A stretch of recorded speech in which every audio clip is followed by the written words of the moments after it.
স্বাগতম জনাইছোঁ এইটো ইউটিউব চেনেলত। আজিৰ এইটো ভিডিঅ'ত আলোচনা কৰা হৈছে ক্লাছ 10ৰ এছামিছৰ চেপ্টাৰ নম্বৰ 9, যাৰ নাম হৈছে ইণ্টাৰনেটৰ তিতা মিঠা। তো এইটো ভিডিঅ'ত তুমি গোটেই চেপ্টাৰৰ কুৱেশ্যনৰ বিষয়ে জানিব পাৰিবা। তাৰ লগতে অতিৰিক্ত প্ৰশ্ন কেইটামান আলোচনা কৰা হৈছে। চ' ভিডিঅ'টো শেষলৈকে নিশ্চয় চাই থাকিবা। অতিৰিক্ত প্ৰশ্ন যিখিনি আছে বহুত ইম্পৰ্টেণ্ট প্ৰশ্ন লৈ অহা হৈছে, যিখিনি প্ৰশ্ন পৰীক্ষাত বাৰে বাৰে আহি থাকে। তো ভিডিঅ'টো ক'ৰ পৰা চাই আছা নিশ্চয় কমেণ্ট কৰি জনাবা। এতিয়া চোৱা পাঠভিত্তিক প্ৰশ্নসমূহ। যে চমু উত্তৰ দিয়া যে দেউতাকে কুঁৱলীৰ কিয় কম্পিউটাৰৰ উপহাৰ দিছিল। যে দেউতাকে কুঁৱলীৰ জ্ঞানৰ পৰিধিৰ ইণ্টাৰনেটৰ সহযোগত অধিক বিস্তাৰিত হোৱাৰ আশা কৰি তাইক কম্পিউটাৰত উপদেশ দিছিল। ইণ্টাৰনেট কি? ইণ্টাৰনেট হৈছে কম্পিউটাৰৰ নেটৱৰ্কত বিশ্বব্যাপী থকা এক ব্যৱস্থা। এই ব্যৱস্থাৰ জৰিয়তে আমি মোবাইল ফোন নাইবা কম্পিউটাৰৰ মাধ্যমেদি পৃথিৱীৰ যিকোনো ঠাইৰ লগত সংযোগ ৰক্ষা কৰিব পাৰোঁ আৰু বাৰ্তা আদান প্ৰদান কৰিব পাৰোঁ। কুঁৱলীয়ে প্ৰথমে কাইলৈ ইমেইল কৰিছিল বা কুঁৱলীয়ে প্ৰথমে কালৈ ইমেইল প্ৰদান কৰিছিল। যে কুঁৱলীয়ে প্ৰথমে তাইৰ বান্ধৱী চিৰণলৈ ইমেইল কৰিছিল। পূজাৰ বন্ধত কুঁৱলীহঁতে কলৈ যোৱাৰ সিদ্ধান্ত লৈছিল। যে পূজাৰ বন্ধত কুঁৱলীহঁতে দক্ষিণ ভাৰতলৈ যোৱাৰ সিদ্ধান্ত লৈছিল। ঠিক আছে, তাৰপিছত আমি চাম এতিয়া নেক্সট 19 নম্বৰ প্ৰশ্নত কি কৈছে যে ভাইৰাছ কি। 19 নম্বৰ প্ৰশ্নত কি আছে যে ভাইৰাছ কি। যে ভাইৰাছ শব্দৰ সম্পূৰ্ণ বা পূৰ্ণ ৰূপ হ'ল, বা কেতিয়াবা তোমাৰ ভাইৰাছ শব্দৰ পূৰ্ণ ৰূপো আহি থাকে। ঠিক আছে, ইয়াৰ পূৰ্ণ ৰূপ হ'ল ভিটেল ইনফৰমেশ্যন ৰিচোৰ্চেছ আণ্ডাৰ চেক। এই ভাইৰাছৰ এনে একটা কম্পিউটাৰৰ প্ৰগ্ৰামিং যিটো ধ্বংসাত্মক কাৰ্যৰ বাবে প্ৰস্তুত কৰা হয়। ই নিজকে কম্পিউটাৰত থকা সুস্থ প্ৰগ্ৰাম বা ফাইলৰ লগত সংযুক্ত কৰি সেইবোৰৰ ওপৰত ধ্বংসাত্মক কাৰ্য চলাই সেইবোৰৰ বিজুতি ঘটায় আৰু ব্যৱহাৰকাৰীজনৰ অজ্ঞাতে। নেক্সট কি আছে WWE বা ৱেব কি। যে WWW বা ৱেবৰ ধাৰণাটো 1889 চনত ছুইজাৰলেণ্ডৰ জেনেভাত অৱস্থিত পদাৰ্থ কণিকাৰ তাত্ত্বিক আৰু ব্যৱহাৰিক গৱেষণাৰ আন্তঃৰাষ্ট্ৰীয় আৰু উচ্চমানৰ পৃথিৱী বিখ্যাত গৱেষকৰ কেন্দ্ৰ চাৰ্ন European organisation of nuclear research চমুকৈ CERN-ত অংকুৰিত হৈছিল বা জন্ম হৈছিল। এই WWW হ'ল ৱৰ্ল্ড ৱাইড ৱেব। পৃথিৱীৰ সিঁচৰিত হৈ থকা লাখ লাখ কম্পিউটাৰৰ মগজুত পৰস্পৰ সংলগ্ন বিভিন্ন বিষয়বস্তুৰ তথ্যপৈত সমূহ ভাণ্ডাৰটোৰ নামে হৈছে ৱেব। WWW তথ্যবোৰ পাঠ, গ্ৰাফিক্স, ভিডিঅ' আৰু অডিঅ' মাধ্যমৰ থাকে আৰু সেইবোৰ সহজ ৱেবৰ পৰা আহৰণ কৰিব পাৰি। এতিয়া চোৱা 3 নম্বৰ কি আছে কুঁৱলীয়ে ইমেইলৰ জৰিয়তে বান্ধৱীসকলৰ পৰা কি কি কথা জানিব পাৰে। যে কুঁৱলীয়ে ইমেইলৰ জৰিয়তে বান্ধৱীসকলৰ পৰা তেওঁলোকৰ দেশ ভ্ৰমণৰ চাক্ষুষ অভিজ্ঞতা তথা নিজস্ব দৃষ্টিভংগীৰ এক ৰোমাঞ্চকৰ সোৱাদ লাভ কৰাৰ অভিজ্ঞতা অৰ্জন কৰিলে। ইয়াৰ লগতে কুঁৱলীয়ে ভিডিঅ' কলৰ বিষয়ে জ্ঞান লাভ কৰিলে। ইণ্টাৰনেটৰ সহায়ত কুঁৱলীয়ে কি কি নতুন অভিজ্ঞতা আহৰণ কৰিলে। যে ইণ্টাৰনেটৰ সহায়ত কুঁৱলীয়ে ইণ্টাৰনেটৰ ব্যৱস্থাত শব্দ, web page, website, home page, browse আদিৰ বিষয়ে জ্ঞান লাভিলে। তাই যি বিষয়ে জানিব বিচাৰে সেয়া কম্পিউটাৰত টাইপ কৰি দিলেই সেইবোৰ বিষয়ে পৃষ্ঠাজুৰি থকা বিৱৰণ চকুৰ আগত উদ্ভাহি উঠিব। অৰ্থাৎ ইণ্টাৰনেটৰ সমগ্ৰ বিশ্ব ব্ৰহ্মাণ্ডৰ পঞ্জীভূত হৈ আছে। এইখিনি লিখিলে চলি যাব। এতিয়া নেক্সট ভাইৰাছে কম্পিউটাৰ এটা কেনেদৰে বিজুতি ঘটাব পাৰে লিখা। কি লিখিবা যে ভাইৰাছ এবিধ কম্পিউটাৰ প্ৰগ্ৰাম। এবিধ কম্পিউটাৰ প্ৰগ্ৰাম আনৰ কম্পিউটাৰৰ বিজুতি ঘটাবৰ বাবে প্ৰস্তুত কৰা হয়। যে এইবিধ কম্পিউটাৰৰ প্ৰগ্ৰাম আনৰ কম্পিউটাৰৰ বিজুতি ঘটাবৰ বাবে প্ৰস্তুত কৰা হয়। সেয়ে ভাইৰাছ হ'ল এক ধ্বংসাত্মক অভিপ্ৰায় প্ৰস্তুত কৰা কম্পিউটাৰৰ প্ৰগ্ৰাম। ইয়াক কম্পিউটাৰত থকা সুস্থ প্ৰগ্ৰাম বা ফাইলৰ লগত সংযোগ কৰি সেইবোৰত বিজুতি ঘটাই মূল ব্যৱহাৰকাৰীজনৰ অজ্ঞাতে বা অনুমতি নোলোৱাকৈ। এইখিনি লিখিলে হৈ যাব। এতিয়া চোৱা নেক্সট 6 নম্বৰত কি কৈছে ইণ্টাৰনেটৰো মিঠা সুবিধাৰ লগত তিতা অসুবিধাও আছে। কথাষাৰৰ বক্তা কোন। ইণ্টাৰনেটৰ সুবিধা আৰু অসুবিধাৰ বিষয়ে পাঠটোৰ আধাৰত বুজাই লিখা।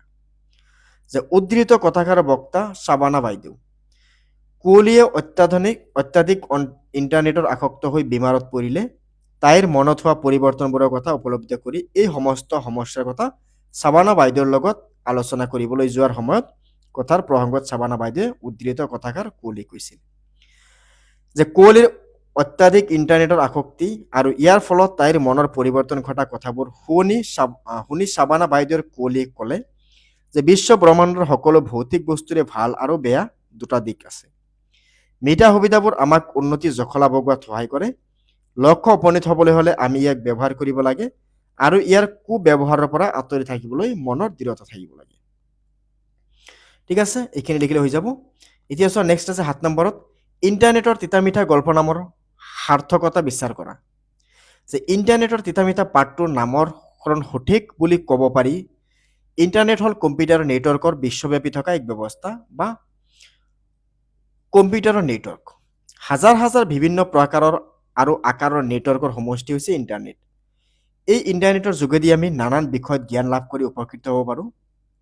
এয়া হ'ল ইণ্টাৰনেটৰ উপকাৰিতা বা মিঠা ফল। আনহাতে ইণ্টাৰনেটৰ যোগেদি নানান মনোৰঞ্জনমূলক অনুষ্ঠান চাব পাৰি। ইয়াত থকা ছ'চিয়েল মিডিয়াত অংশগ্ৰহণ কৰি পৃথিৱীৰ যিকোনো প্ৰান্তৰ যিকোনো মানুহৰ লগত সম্পৰ্ক স্থাপন কৰিব পাৰি। এইবোৰ অত্যাধিক আসক্ত আমাৰ বাবে ক্ষতিকাৰক। এয়া হ'ল ইণ্টাৰনেটৰ তিতা ফল। এই দুয়োটা দিশক লৈয়ে নিবন্ধ ৰচিত আৰু এই দৃষ্টিভংগীৰে চালে নিবন্ধ নামকৰণ যথাৰ্থ সাৰ্থক বুলি ক'ব পাৰি।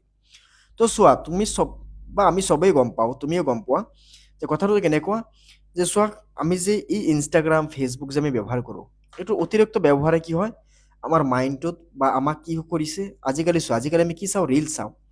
যিমান বেছিকৈ ৰিল চাবা, ৰিল চালে লাহে লাহে মানুহৰ ধৈৰ্যটো কমি আহে। কিয়নো তাতে 30 ছেকেণ্ডৰ ভিডিঅ' এটা, তাত কিবা মেছেজ পোৱা যায়, কিবা এটা ষ্টৰি থাকে। যেতিয়া আমি ডাঙৰ এটা ভিডিঅ' চাওঁ, ছাপ'জ মোৰ এইটো ভিডিঅ'ই তোমালোকৰ চাব, তেতিয়াবা তুমি চাওঁতে অকণমান তোমাৰ এনেকুৱা হ'ব পাৰে যে বৰিং লাগিব পাৰে বা অকণমান বিৰক্তিকৰ লাগিব পাৰে, কিয়নো এতিয়া ধৈৰ্যটো আগৰ নিচিনা নাই, ধৈৰ্যটো বহুত কমি গৈছে। ঠিক আছে, এইটো হৈছে ইণ্টাৰনেটৰ এটা অসুবিধা বা তিতা ফল। তো আমি কি কৰিব লাগে, আমাৰ ধৈৰ্যটো আমি ৰাখিব লাগে, যে আমি ভাল বস্তু এটাক আমি চাবলৈ হ'লে এটা সময় দিব লাগে, কিন্তু এই সময়টো এতিয়া আমাৰ তাত তেনেকুৱা নাই। তাৰপিছত চোৱা, আমি ফেচবুক বা ইনষ্টাগ্ৰামৰ জৰিয়তে আমি বেলেগ নতুন বন্ধু বনাওঁ। এই বন্ধুৰ লগত আমাৰ কেতিয়াবা কেতিয়াবা কি হয়, বেয়া এটা ব্যৱহাৰ হৈ যাব পাৰে বা কাজিয়া এটা সৃষ্টি হ'ব পাৰে, নাইবা আমি যথেষ্ট সময় দিলে আমাৰ লিখা পঢ়াত ক্ষতি হোৱাৰ সম্ভাৱনা থাকে।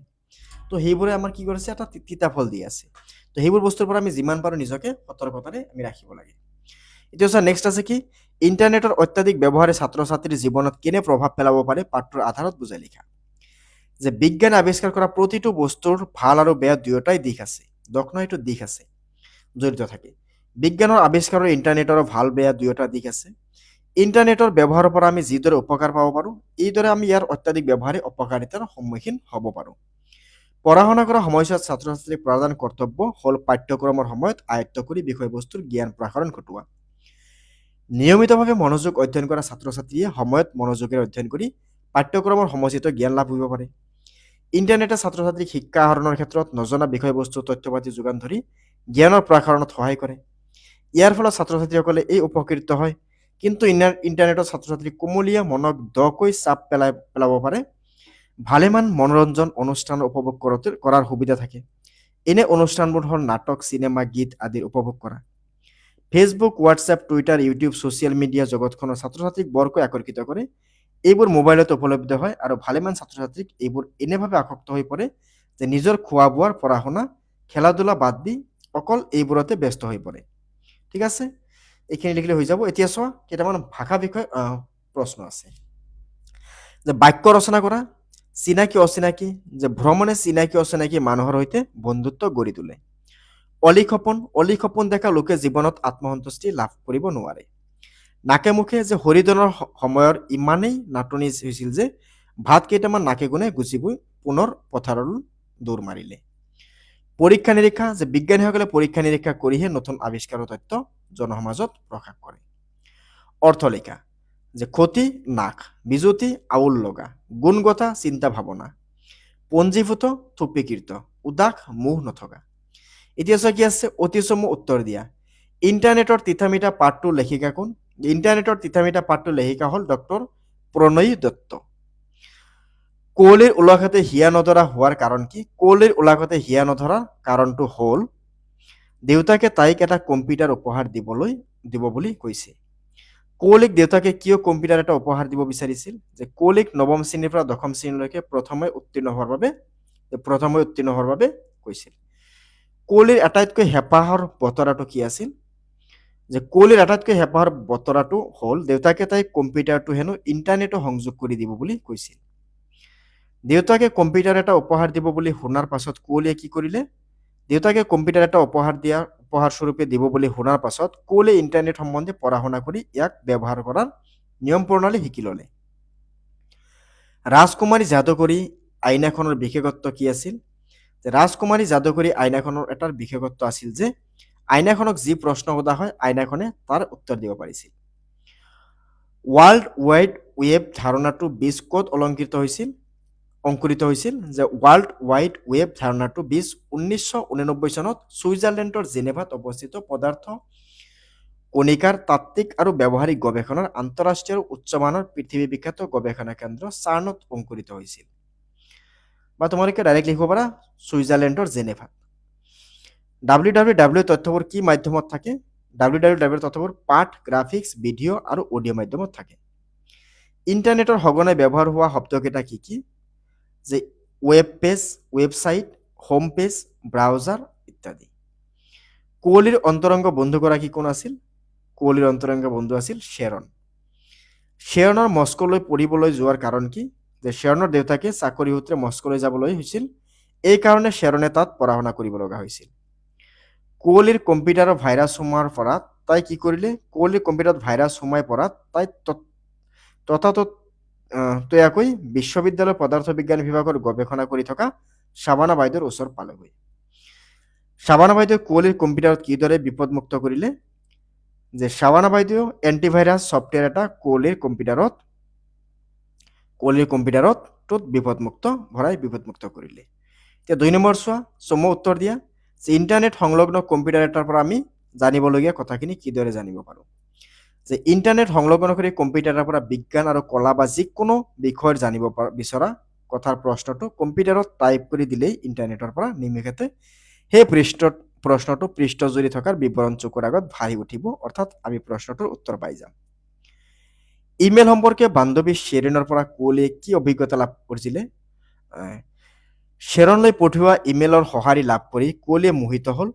শ্বেৰনৰ মাক দেউতাকৰ সৈতে মস্কোলৈ গৈছিল, তাৰ পৰা তাইৰ মাক দেউতাকৰ সৈতে ফুৰিবলৈ যোৱা ৰুছিয়াৰ ছেইণ্ট পিটাৰ্ছবাৰ্গৰ ৰঙীন ফটো আৰু অভিজ্ঞতাৰ বৰ্ণনা পাই কোহলীয়ে মোহিত হ'ল আৰু তাই মেইলৰ যোগেদি বন্ধু বান্ধৱী প্ৰত্যেকৰে পৰা দেশ বিদেশৰ চাক্ষুষ অভিজ্ঞতাৰ সোৱাদ পাবলৈ সক্ষম হ'ব বুলি জানিব পাৰিলে। এই পৃথিৱীৰ বিভিন্ন দেশত থকা শ্বেৰনৰ বন্ধু বান্ধৱীলৈ ইমেইল পঠিওৱা আৰম্ভ কৰিলে। ইমেইলৰ সোৱাদ লৈ উঠাৰ পাছত কোহলীৰ অৱস্থা কেনে হ'ল? ইমেইলৰ অভিভূত হৈ পৰা কোহলীৰ ভিডিঅ' কলিঙত অভ্যস্ত হৈ পৰিল। ইয়াৰ ফলত কোহলীৰ মন মগজু ইণ্টাৰনেট সম্পূৰ্ণ অধিকাৰ কৰি পেলালে। ঠিক আছে, তো এইটো ভিডিঅ'ত কি আলোচনা কৰা হ'ল? এইটো ভিডিঅ'ত চেপ্টাৰ নাম্বাৰ 9 এছামিছ ক্লাছ 10 এছামিছৰ চেপ্টাৰ নাম্বাৰ 9 যাৰ নাম হৈছে ইণ্টাৰনেটৰ তিতা মিঠাৰ পাঠভিত্তিক প্ৰশ্নৰ লগতে অতিৰিক্ত প্ৰশ্ন কেইটামান আলোচনা কৰা হ'ল। আশা কৰোঁ গোটেইখিনি বস্তু বুজি পাইছা। চ' নিশ্চয় কমেণ্ট কৰি জনাবা ভিডিঅ'টো কেনে লাগিল, লগতে চেনেলটো ছাবস্ক্ৰাইব কৰি যাবা। ধন্যবাদ।